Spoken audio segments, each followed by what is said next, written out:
We're now recording.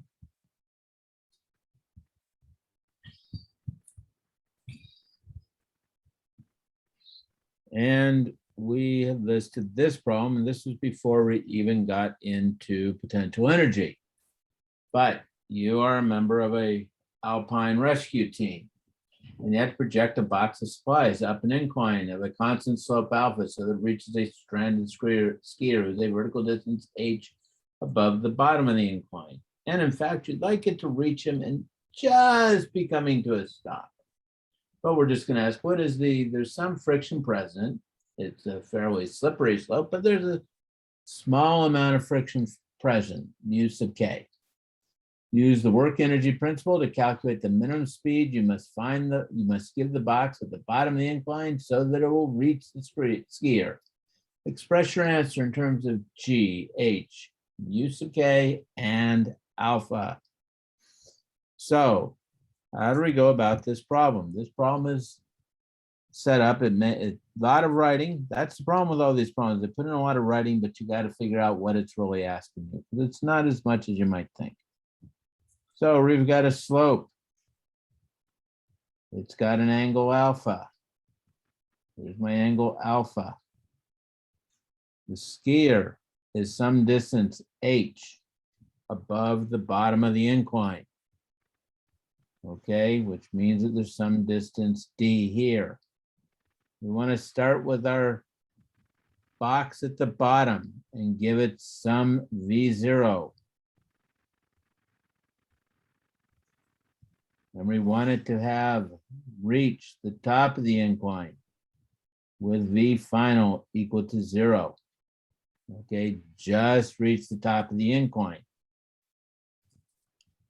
So we're going to use our work energy theorem to solve this. First off, here's our free body diagram. We have our normal force. We have mg. We have kinetic friction. And this angle here is the same alpha. So we haven't talked about potential energy yet. So we won't just write down that our net work is mgy. The net gravitational work is minus mgy, or mgh in this case. But we'll write that net work is equal to the work due to gravity, work sub g, plus the work due to friction equals the change in kinetic energy. My work due to gravity is equal to mg sine alpha times d and a minus sign. Okay, because mg sine alpha is down. It's in the negative x direction. And my distance is in the positive x direction. So I need a negative sign, and d is my length of the slope. My work due to friction is equal to minus mu k n times d, which is equal to minus mu k mg cosine alpha times d. So my net work is just equal to the work of gravity plus the work of friction is minus mg d times sine alpha plus mu k cosine alpha. and it equals my change in kinetic energy. My change in kinetic energy is equal to 1/2 mv final squared minus 1/2 mv initial. Is my initial as opposed to v0, the initial squared. V final squared, V final is equal to 0. So my change in kinetic energy is equal to minus 1/2 mv initial squared. You plug this in here, minus 1/2 mv initial squared equals minus mgd. So W net, or let's just write my change in kinetic energy is equal to W net, or minus 1/2 mv initial squared is equal to minus mgd sine alpha plus mu sub k cosine alpha. M's cancel. The minus signs cancel, and I get V initial squared is equal to 2G D. If the mu sub k cancel, I thought it was just the m's. That's a mu sub k. So I have mu sub k right here. Okay. That's the friction. This was gravity. Sine alpha plus mu sub k cosine alpha. But D is equal to H over sine alpha. Plug this in for D, and we'll take the square root, and we'll write the initial is equal to the square root of 2G H, that's the H part of D, H over sine alpha, so there's the H, sine alpha plus mu K cosine alpha, all divided by sine alpha.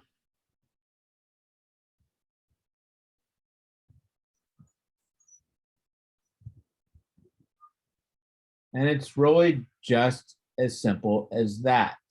We can sit there and applied our work energy formula, the work energy theorem or work energy principle, to the change in kinetic energy. We wanted to find the minimum starting velocity. So it gets here, which the minimum will be, it gets here just when it comes to a stop. So the minimum would be, it gets here just when it comes to a stop. So we put in 0 for V final and calculated V initial. And we also calculated the work done by each of the forces involved. And we wanted to express this in terms of our coefficient of friction, the angle, and the height. So the coefficient of friction. So now you have one formula, all with different values, all with variables, as opposed to, say, having given angle, say, 15 degrees and mu k equal to, say, 0.05. We've done it, and h equal to, say, 30 meters, which would give you one answer and you would have filled it in. We've done it all with variables. So we did all this math, but we left in terms of variable form. And now I got a formula that would work for any situation of alpha, h, and and coefficient of kinetic friction. Any questions on how to solve a problem like that? I know that sometimes I make them look easy. The only way that you really get comfortable solving problems, which must be done on exams and things like that, the only way to get comfortable solving problems and learning physics is to work problems. You keep working problems, you'll keep getting better at the physics.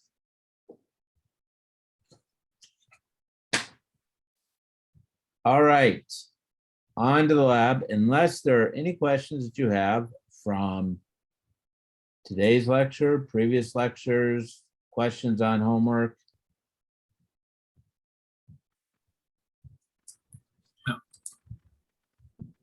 If I got any chats going.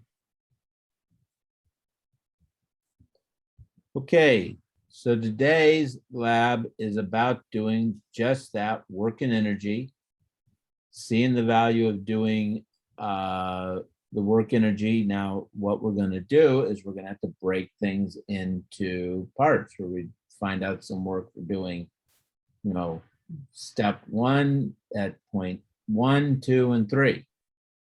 So we're going to break it apart. This makes this lab just make it a little bit more confusing, but I think you can get through it just fine.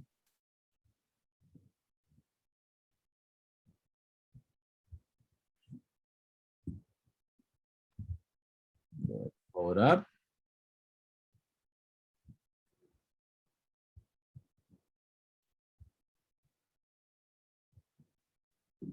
Okay, so we have work and energy here.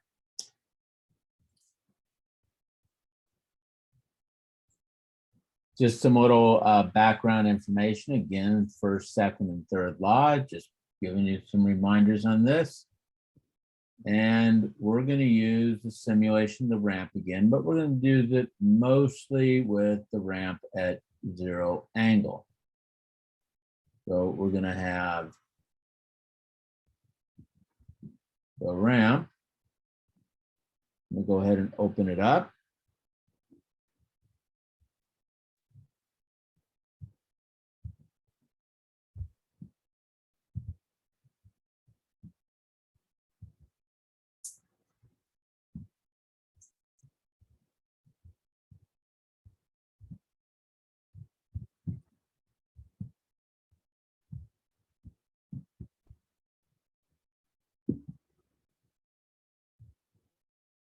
I give you the background equations, reminding you that we're F dot S, which is F sub S cosine theta. Our work energy theorem, what kinetic energy is. So I'm giving you all that information again. Hang on 1 second here.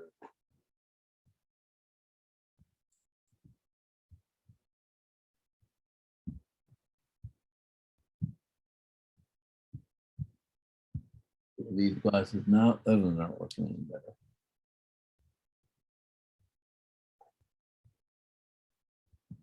Always fighting different reading glasses. Some are too powerful, some are too, don't work well at all. All right. So hopefully you've got this simulation open on your own computers here. And we can go through and do some simple problems. Now, first thing we're going to do on this lab is, obviously, I always like for you to familiarize yourself with the simulation and just be applying the forces to the file cabinet and seeing what's going on. Now we're going to do a continuously applied constant force, but you're going to need to run it several times. So we're going to run it several times. We're going to be run 1, run 2, and run 3.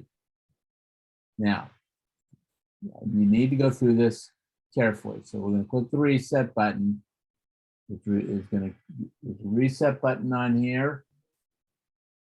That's this button over here. And it's going to give it to the original screen. We're going to check the box marked frictionless. And down it comes. We're going to set our ramp to 0 degrees.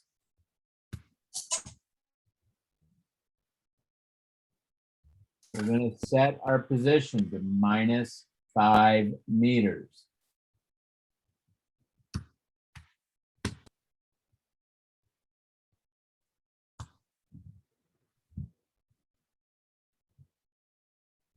For our graph, okay.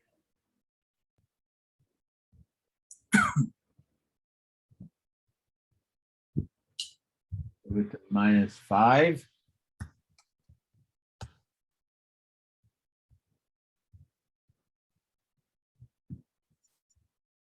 Okay.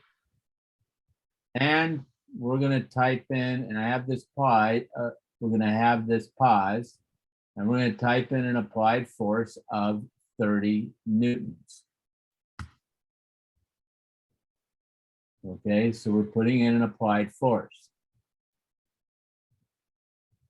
Now I'm going to click the go button and run the simulation until the file cabinet gets close to this wall, but does not hit the wall. So make sure you pause the simulation before the cabinet hits the wall. Now, they'll tell you to do anything but the file cabinet. Let me double check here.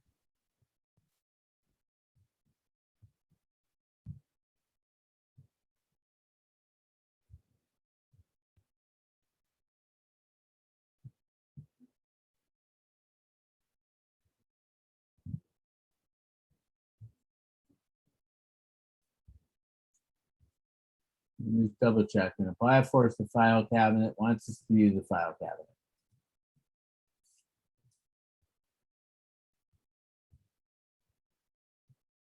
And you see down here where it says energy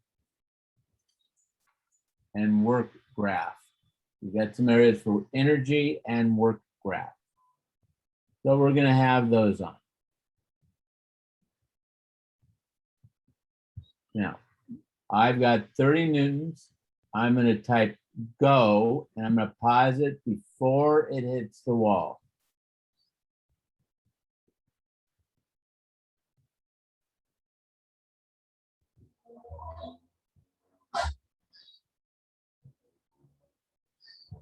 So it's sort of close to the wall, but not quite at the wall. Okay, now you're going to write down. This is 100 kilograms. I'm using the file cabinet. 100 kilograms. We're frictionless, so it's 0. My initial time was 0. My final time was 6.07 seconds. Now I'm going to hit reset just so we run this all over again. I'm going to put this back at 0. And I'm going to set this at -5. I'm going to set this at 30 because I want to make sure that I'm at 0. I'm going to turn on my energy and work graph, and I want this to be at 0 seconds. So I just went and I double checked that it was at 0, and I'm going to click frictionless. And it starts going. As soon as I click frictionless, it started going. And I'm going to pause it. So initial time was 0. Final time right here is 6.17 seconds. Elapsed time is 6.17 seconds. Initial velocity was 0. Where's the elapsed time at? Where am I looking for that? Let me just go through. I'm going to print this page and pick it up off the printer.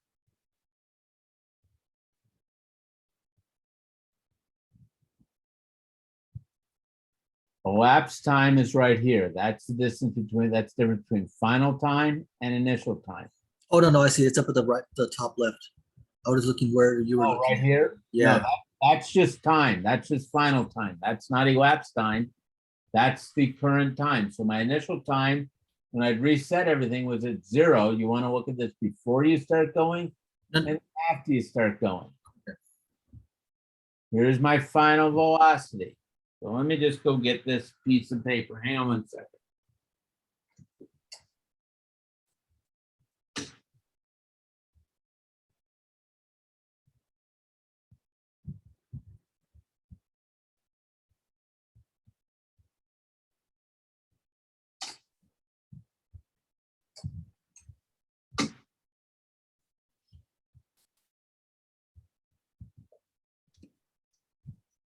So we're going to record data here. Okay.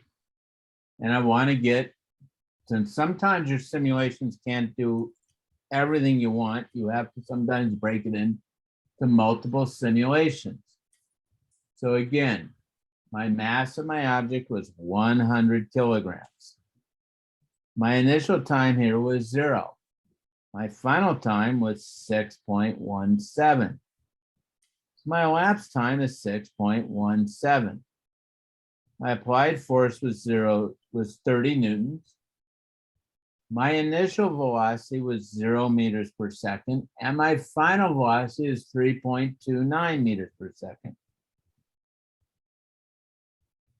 My initial position was -5.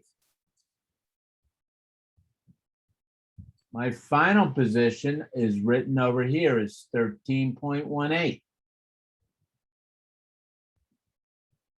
So my displacement is 18.18. Okay. Run 2. What I asked you to run 2 is we hit the box without changing anything else.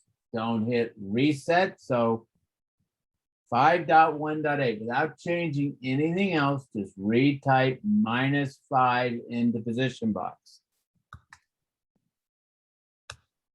And we're back over here. And we're going to start run 2. Now notice, we're still 100 kilograms. My initial time, here's my clock, it's 6.17. Okay. My initial position is -5.0 meters. My initial velocity is 3.29 meters per second. Okay, I'm gonna click go.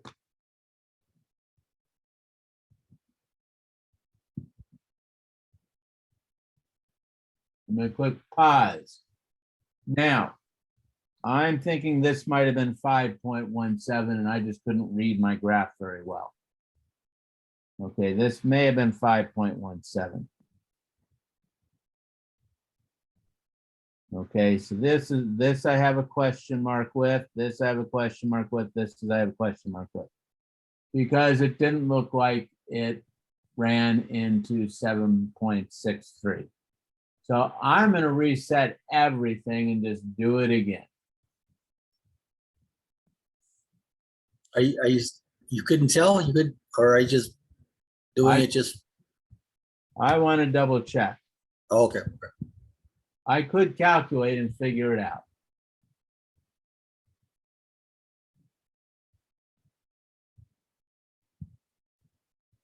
Clear.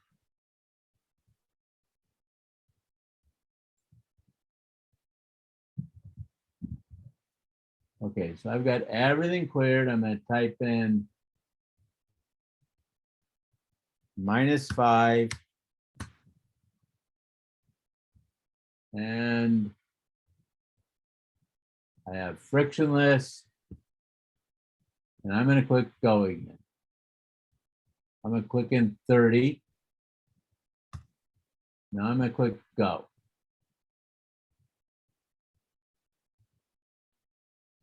Three, 4, 5, 6, 7, 8. Now I get 8 seconds. So I have a problem here. And 9 seconds. To 13.94. So I'm not happy that I seem to have gotten 2 answers. I'm going to reset it again. Make sure I'm at 0. Click my frictionless again. Pause it. Down to 0. Put this at -5. Clear everything. See, I have a -5.83 meters per second. So that didn't actually reset. Pause it, clear it. Put in 30. So I've got a 0 and then 0 meters per second. So everything seems to be starting at 0. So I hit go.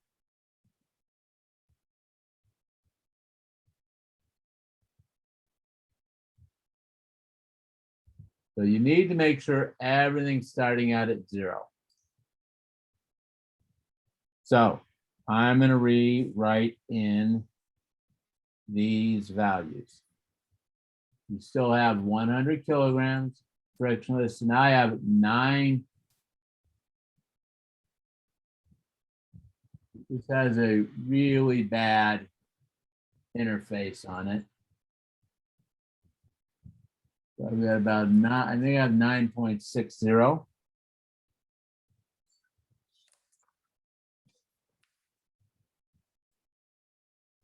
We got 9.60.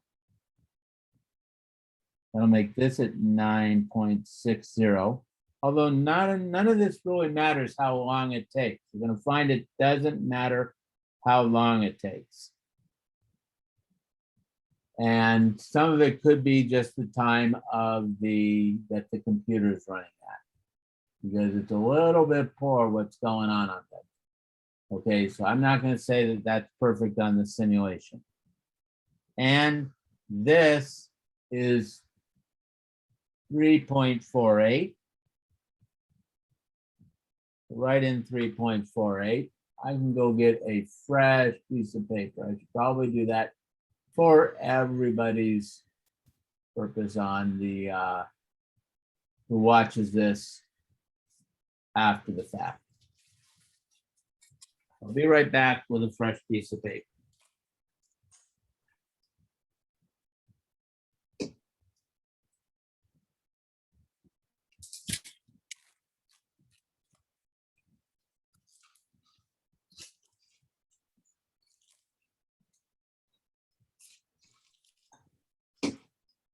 And by the way, this is the nature of doing any sort of experimentation, whether you're doing it in the lab or you're doing it on simulations. You often need to run things more than once to get to be satisfied with the solution. So I have 100 kilograms, 0, and now 9.6. Okay, this says it's 9.60. I had an initial velocity of 0, a final velocity of 3.48 meters per second. I had an initial position of -5.0, a final position of 13.6. And so a displacement of 18.6. So I've got 30 newtons times 18.6 gives me the work done on the cabinet. And the friction was 0. In run 2, I'm going to have 100 kilograms. I'm going to have 9.60 for initial time. So I'm going to go back in here. I'm going to type -5. And I'm gonna click go again. Now 3.4 might be 3.48, might be 3.46, 3.48.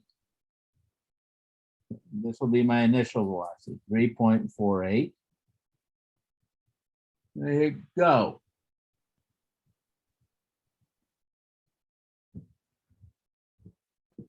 Now I have 4.74.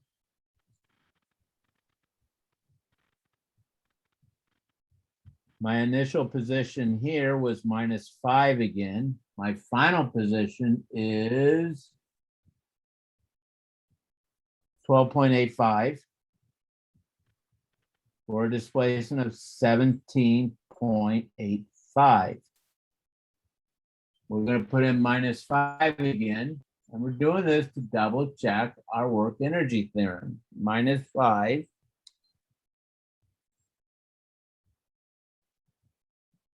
we have 4.74, 100 kilograms.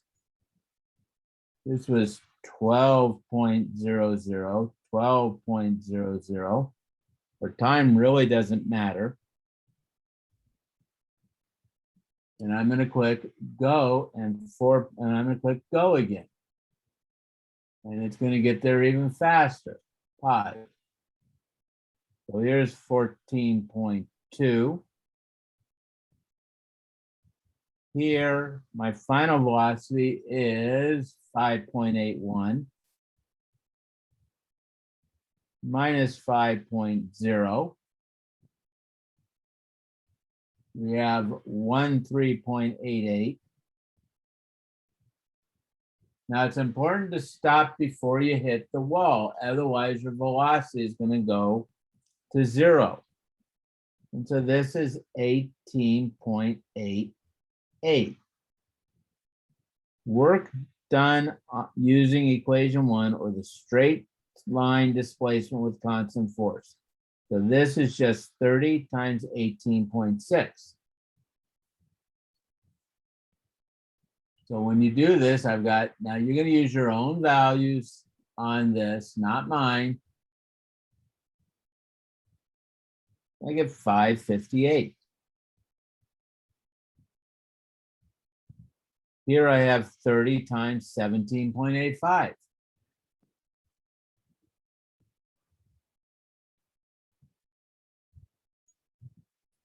$535.5. Now, I'm going to do change in kinetic energy for this. So this is 1/2 mv final squared minus 1/2 mv initial squared. So I'm just going to use my change in kinetic energy.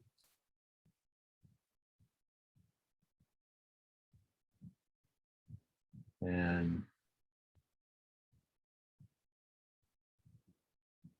minus 100 times 2 divide. This is 517.9. And if I did 3.48 squared, 2 divide 100 times, and 605. You know, these aren't in perfect agreement, but that's kind of okay because one has better resolution. One, maybe I just can't read the scale very well. Here's 13.88 times 30.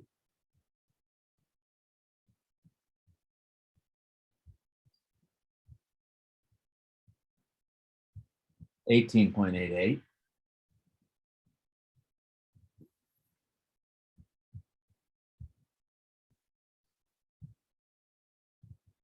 This is 566. And if I do the work energy theorem again,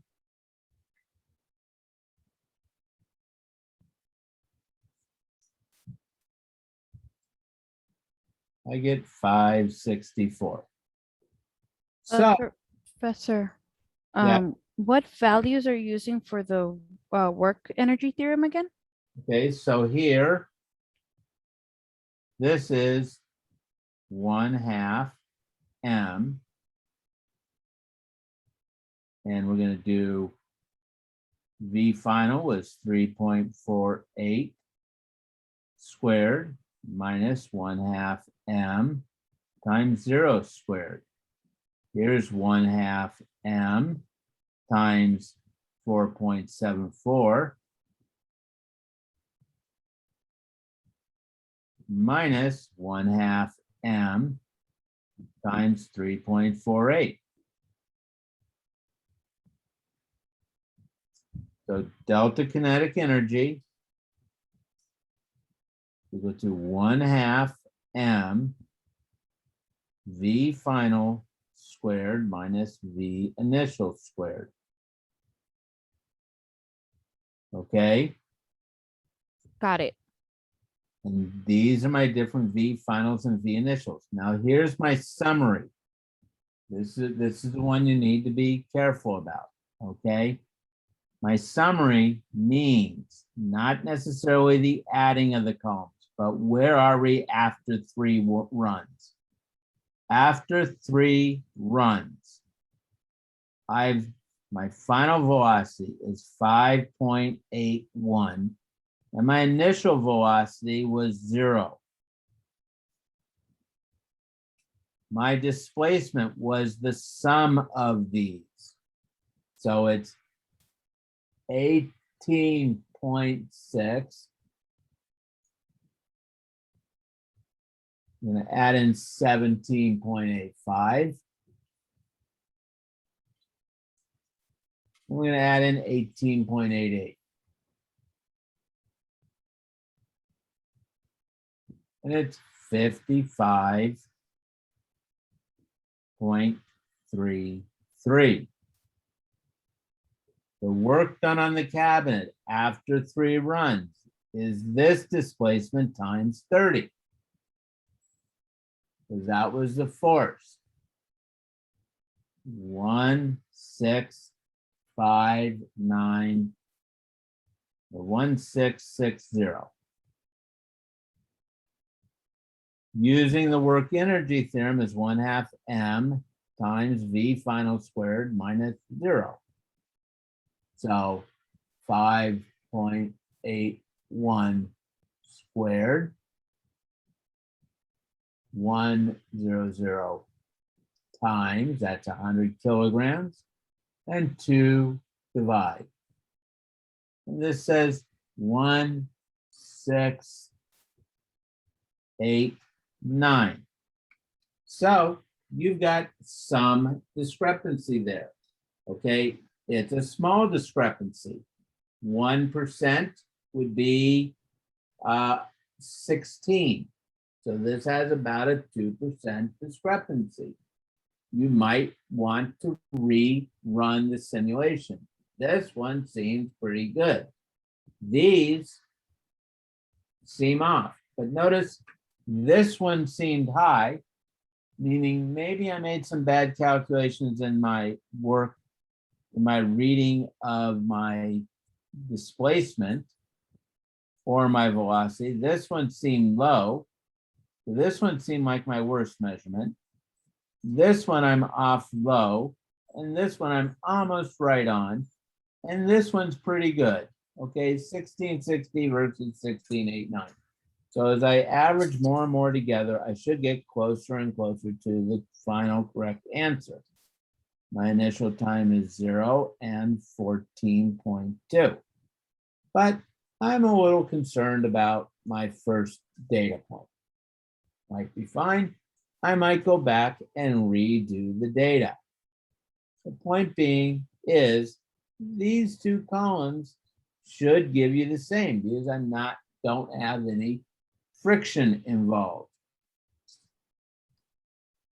Now, when we go to the next one, so I basically have done this one for you, but you need to be doing it yourself. Here's the details of the work energy calculation, work is just the force applied times the distance, and that's the net work, because we marked frictionless. Using the work energy theorem, the net work is the change in kinetic energy. Just write in, that's what you're doing. So here was an example run a month. We just did it. Here's an example run a month. Notice these were quite a bit closer, or a fair bit closer. But, you know, I've got some more uncertainty in, say, my distance, or maybe my simulation is imperfect in terms of delays between computer steps and doing the time. Maybe then it really had another second passed when it does the distance versus the time. But each of these, my work energy theorem was a little bit low, and my final result was a little low. This seemed to have the biggest discrepancy, and I kept some discrepancy through here. Maybe if you read the final position incorrectly here, then it'll propagate through. That error will propagate through and stay stay with the problem, but it'll get averaged out if you make one error. Because the more measurements I make, the more we get averaged out. And unfortunately, I don't have a simulation that'll run a long distance. If I could turn the wall off, I'd be happier. We could do this with some other force graphs, but had we been looking at the energy graphs, note here,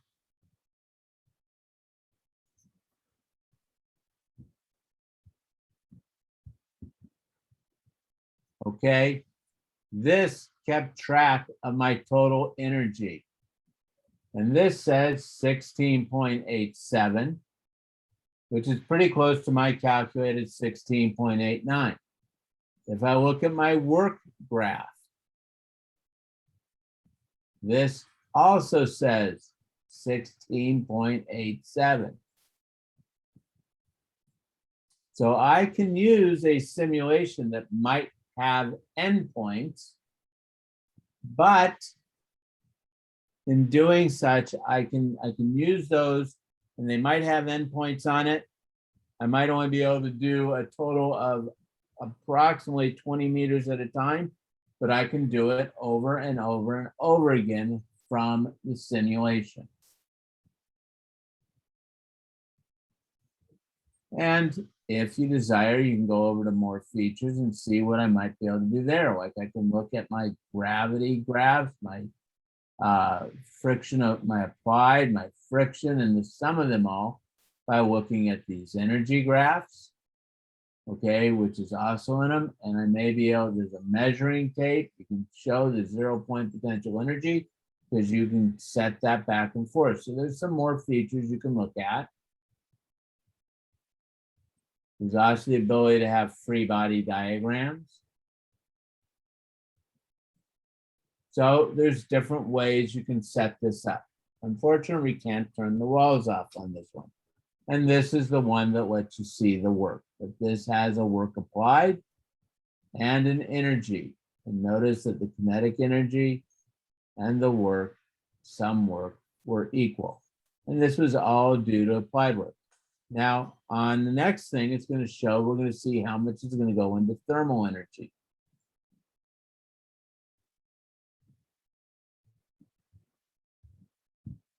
So you have a few questions in here.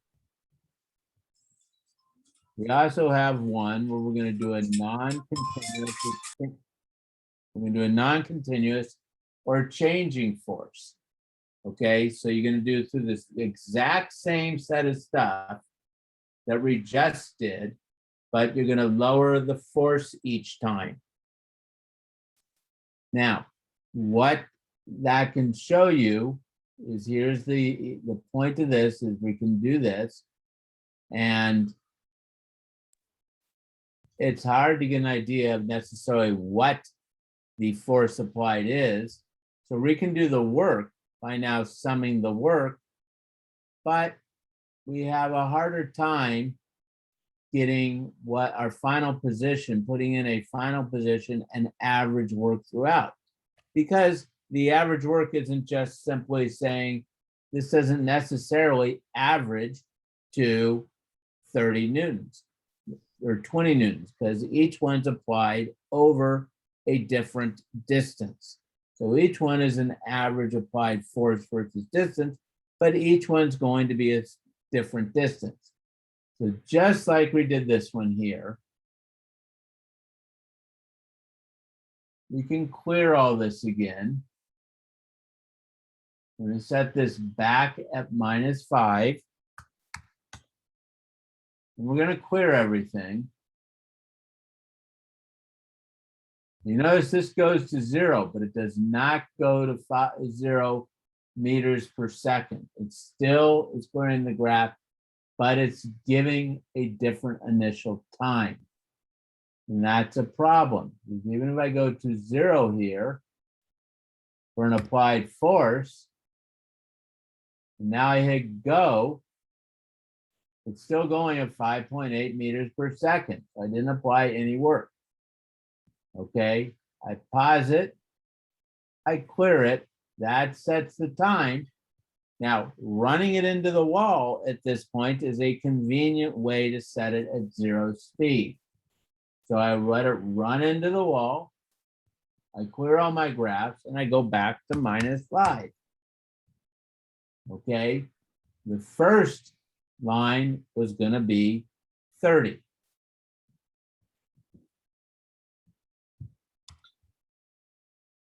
And I'm going to click go.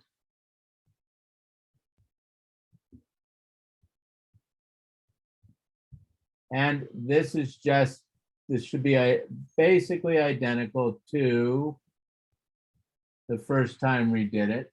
And I'm not sure what that might be an 8. I'm not sure exactly what that time is. It says at 3.33 meters per second. I went a total of 18.56 meters. The time is a little bit hard to read. I think that says 13.56 meters. Yeah, but I started at -5. Oh, okay. Okay. Notice when I did this long before, I had 10.93. So I don't quite trust the clock on this simulation, but it's not really needed. And you should be able to calculate what it should have been by the force and the acceleration. But I don't quite trust the clock on this simulation, but it's not really needed.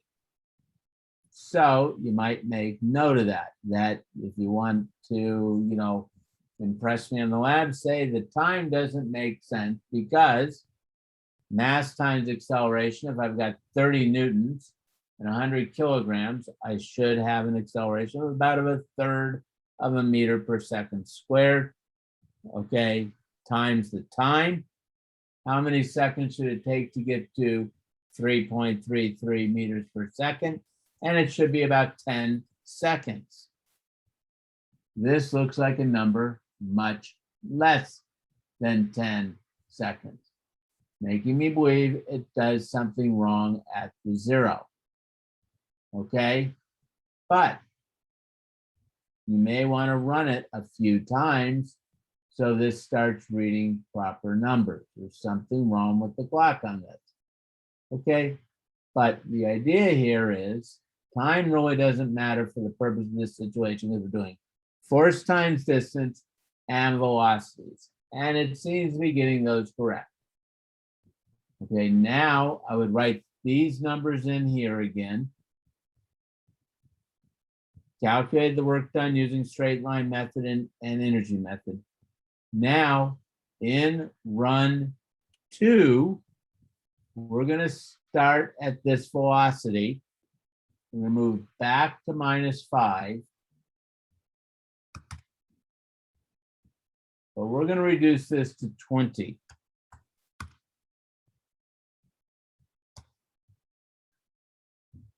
And, oh, why did this not go back to -5?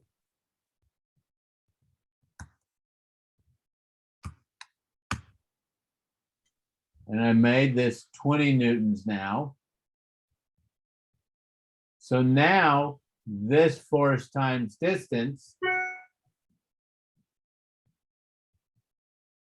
again, I don't trust the time, but we have a final velocity of 4 point, looks like 29. They used to have, it used to be easier to read on here. I don't know what they've done to the simulation.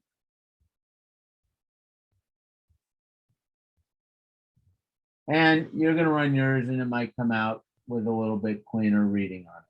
Okay. You're going to go back. You're going to write down all the data again, and you're going to go back to -5 again. And you're going to reduce it to 10.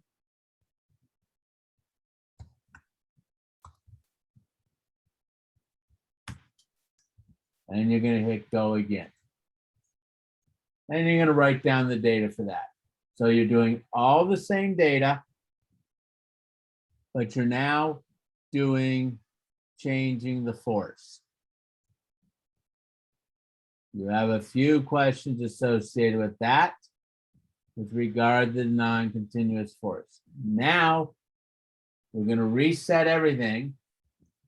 We're going to keep the ramp at 0 degrees. We're going to go at -5 newtons. We're going to apply a force of 325 newtons. Okay.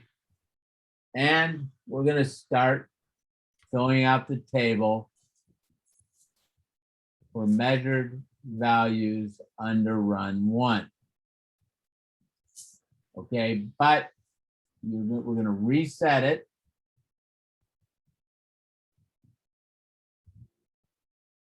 Set the ramp angle to 0. We're going to not put on frictionless. We're going to set the position to -5. Again, the initial time and final time and elapsed time aren't really relevant. The initial velocity is 0. You're going to apply a force of 325 newtons.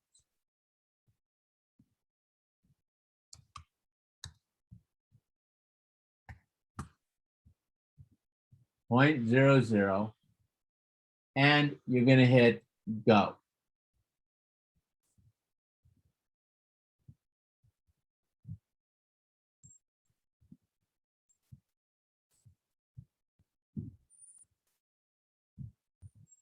And you're going to stop it before you get there. Okay. This says about 8 seconds. Go ahead and fill in the time, but don't trust anything. Okay, you're going to have your initial velocity, your final velocity, those you trust, 3.42. Okay.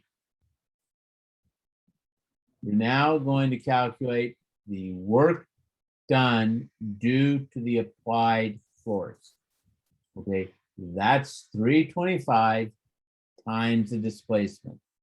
So 325 newtons times the displacement is your work done by the applied force, just like we talked about.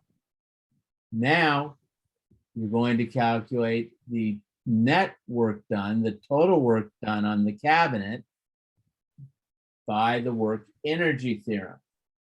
So if I do a number here, let me print this.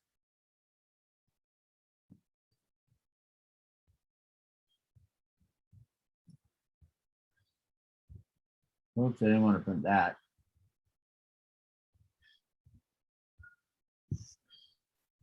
Print this.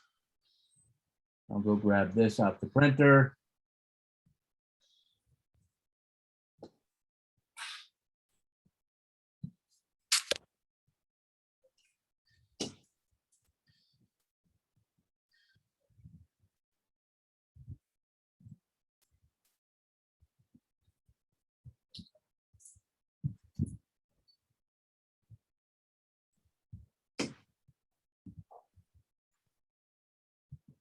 So if I look at this one here,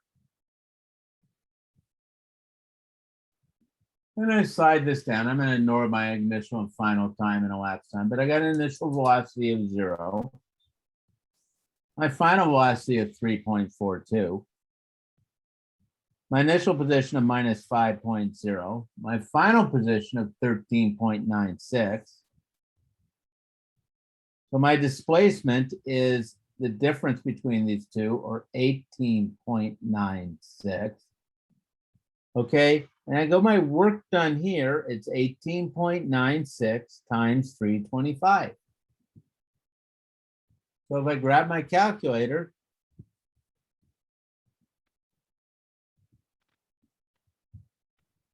.96, I get 6,162 joules. But my work energy theorem tells me it's just the change in my kinetic energy, which is 1/2 is the total work done. So this is the work done by the applied force. Total work done on the cabinet. 162. Clear.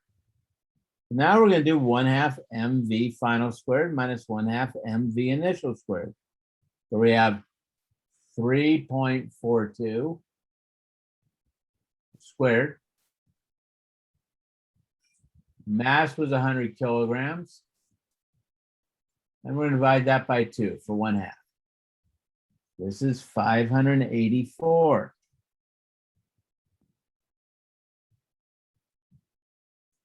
Now, I've got 584 there. This is my data. You're going to have to do these next runs, and you can do it just like we did it before. And you can do the summary sort of thing just like we did it before. Okay, but what's the work done? So what is the work done on the cabinet due to friction in this case? Can anybody tell me? So there's only two things that are doing work on the cabinet: the work due to friction and the work due to the applied force. So if here's the applied force and this is the total work, then the work done to friction must be the difference between these two. So total force was 584. And I'm going to subtract 6,162. And so it's minus 550, which is right, minus 5578 joules.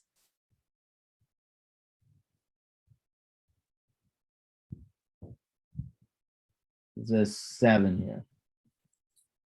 So it's gone down by 5578 joules. So what's the force due to friction to get that?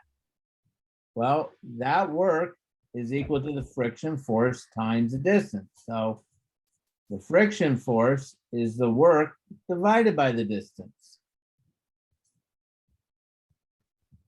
Why did I turn off my calculator? I got a different answer for for like 14. Yeah, I got negative 61041. well, I'm pretty sure I did mine right. You got, what did you get for line 12? 61625. What did you get for line 13? 584. Okay, well, I can look at these and I know that I better get about 5,500 because I got about 6,100 and about 600. So I know I should be in the 5,500s.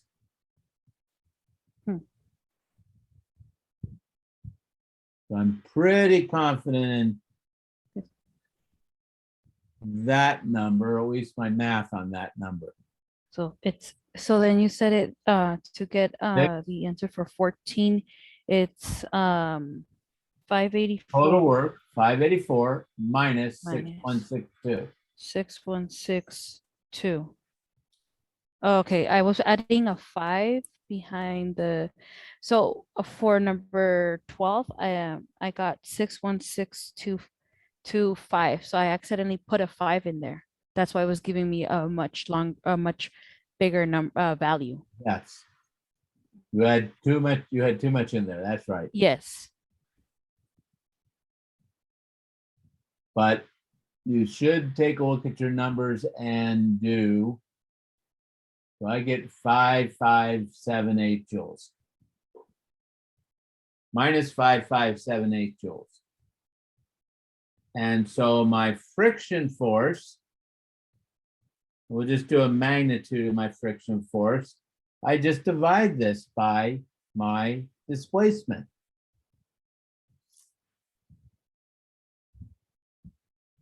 One 8.96 divide. I get minus 294.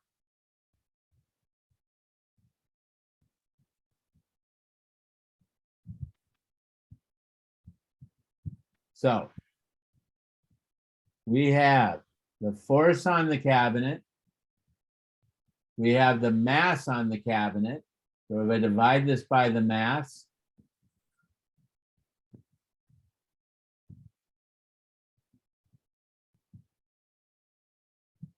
so I've got minus 294 is my magnitude. I have 100 kilograms, and I also have to divide it by G, and I get 0.3. Okay, so from the force of friction, I can calculate from the applied work using the straight line method and the network using the coefficient using the work energy theorem. So this is the network. Then I can determine the force done, the total work done by friction. This is the work done by friction. And since I have the distance of travel, I can use the straight line method again to get the friction force. And the friction force is mu k times mg. If I divide the friction force by mg, I can get the coefficient of friction. I just calculated 0.3, which is what you should get because look here, mu equals 0.3. So it calculated out the same. You need to do the rest of these. Start at 3.42, just do it multiple times and see that it works out. Just get some practice on these. And that's really all there is to this lab. So we've already worked out column, I've got a full example of column 1 of the first exercise right here. You need to look at the data and answer a few questions. Okay, we just did a column of the other one. Don't really worry about the time, okay? Put in what you read for the elapsed time, but I think there's a problem in the simulation with the actual proper reading of advanced time, elapsed time. But the velocities and positions seem to be good. So use your and that's what's really relevant in our calculations. We did run 1, just like we did before. Now you're going to have 3.42 be the next initial velocity. You're going to go back to -5, run it again. You should get work done here from the straight line method. Should be numbers similar to this. Your work done. You're going to do the work energy theorem. I want you to get practice on the work energy theorem, that it's the change in kinetic energy. So here your initial kinetic energy was 0. Here your initial kinetic energy isn't going to be 0, but there's still going to be a change in kinetic energy, just like we did here. You're going to be using 325 for the applied force on all of them,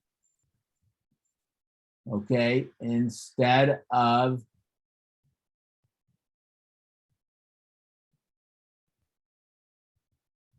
instead of up here where we did 30 for all of them. What's really the difference? They're about the same. In one case, you're at 325 means you're basically at 31 instead of 30.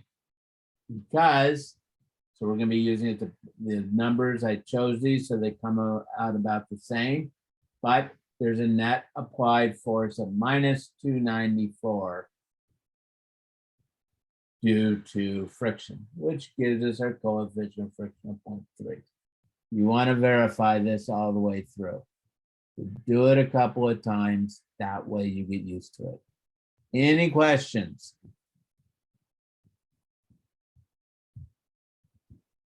Yeah, I kind of, it might seem like a dumb question, but for like the lab when we submit it, do you want us to not use the values that you had for the first simulate for the first data? You can have, Or they can be close, but I do want you to run them and put in your own data. got it? Okay, thank you. So yes, that's not a dumb question. I do want you to put in your own data. I don't want everybody having the same data. I want you to run it. I want you to get used to, you know, simulations are a big part of doing anything in the science, no matter what area of sciences you're going into, no matter what field you're going into, you're going to find that simulations come about and are done everywhere. So you need to be used to when simulations aren't working well, when simulations are working well, what are the errors, and be able to identify where things are errors or don't make sense.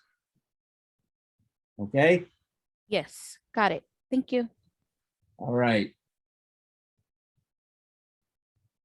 Stop share. Go ahead and stop recording.